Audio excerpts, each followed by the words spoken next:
તમારો વ્યવહાર સુધારજો। જો તમારો વ્યવહાર સારો હશે તો જ લોકો તમને માહિતી આપશે। મૃદુ મુખ્યમંત્રી આવા વાક્યો ઉચ્ચારે અને એ પણ પોલીસના ઉચ્ચ અધિકારીઓને કહે વ્યવહાર સુધારજો તો જ તમને લોકો માહિતી આપશે। ઇવન એટલું જ નહીં, મુખ્યમંત્રી આટલું બોલ્યા એ તો બરાબર, નાયબ મુખ્યમંત્રી પણ એવું જ કંઈક બોલ્યા, મોબાઈલ બહાર મૂકીને આવો। ઇવન એટલું નહીં, તમારો ઈગો પણ બહાર મૂકીને આવો। અગેન નાયબ મુખ્યમંત્રી હર્ષ સંઘવી ડીજીપી વિકાસ સહાયની અધ્યક્ષતામાં ગાંધીનગર ખાતે મળેલી આ ક્રાઇમ કોન્ફરન્સ જે 2 દિવસ ચાલવાની છે આ બેઠક, એમાં બોલ્યા કે મોબાઈલ બહાર મૂકીને આવો। ઇવન એટલું જ નહીં, તમારો ઈગો પણ બહાર મૂકીને આવો। મૃદુ મુખ્યમંત્રી એવું બોલતા હોય કે વ્યવહાર સુધારજો, નાયબ મુખ્યમંત્રી એવું બોલતા હોય કે તમારો ઈગો બહાર મૂકીને આવો। ક્રાઇમ કોન્ફરન્સ ડીજીપી વિકાસ સહાયની અધ્યક્ષતામાં ગાંધીનગર ખાતે 2 દિવસ આ ક્રાઇમ કોન્ફરન્સનું આયોજન, જેમાં પ્રથમ શરૂઆતમાં જ મુખ્યમંત્રીશ્રીએ આવું પોલીસના ઉચ્ચ અધિકારીઓને કહેવું પડ્યું। શું કારણ હશે? કેમ આવું કીધું હશે? નાયબ મુખ્યમંત્રી એવું કીધું હર્ષ સંઘવીજીએ કે તમારો ઈગો બહાર મૂકીને આવો ફોનની સાથે સાથે।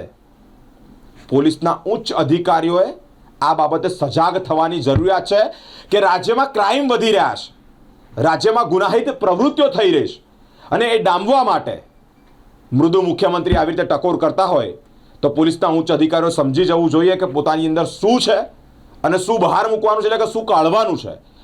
આ રાજ્યમાં શાંતિ અને કાયદાની વ્યવસ્થા જળવાતી નથી, એનું કારણ કોણ છે એ પણ સમજવાની જરૂર એટલે છે કે મુખ્યમંત્રી જેઓ મૃદુ છે તેઓ જ આવી કંઈક ટકોર કરી રહ્યા છે કે તમારી વ્યવસ્થા તો જ જળવાશે। વ્યવહાર સુધારજો, લોકો તો જ તમને માહિતી આપશે।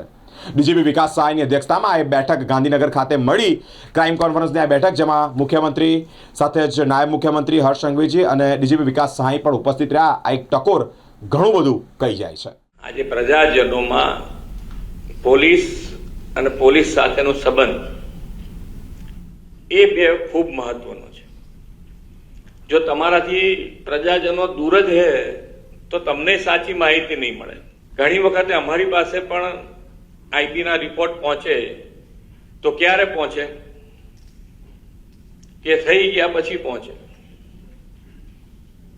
હવે એની અંદર તમે શું કરી શકો? એ તો જાણકારી થઈ જાય,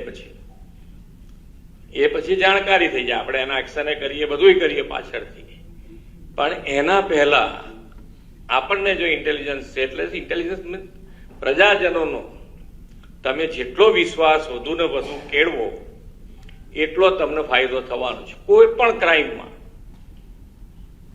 પણ ક્રાઇમમાં પ્રજાજનોનો વિશ્વાસ તમે જીતશો એટલો ફાયદો તમને થવાનો છે। એ જ આપણી આઈબી। પ્રજા તમને કોઈ બી આઈને ગમે ત્યારે કંઈક કહી જાય, ઝડપથી કહી જાય, કામ કેમ કહી જાય તમને, તો કે ભાઈ તમારામાં વિશ્વાસ છે, તમે તરત એક્શન કરશો। આવકારવાનું માત્ર તાળીઓ વગાડવાથી આવકારવાનું કામ નથી। આવકારવાનું મન ખુલ્લું રાખવું પડશે, ઈગો બહાર મૂકીને આવવો પડશે, ત્યારે જ આપણે કોઈ જુનિયર ઓફિસર અહીંયા એક સારું કામ કર્યું હશે તો સામે સેરેમોનિયલ તાળીઓ વગાડીને ખાલી કામગીરી પૂર્ણ નહીં થશે। આપણે મનથી આવકારવું પડશે, ત્યારે જ એનું પ્રેઝન્ટેશન કોઈ કામનું રહેશે, એની કરેલી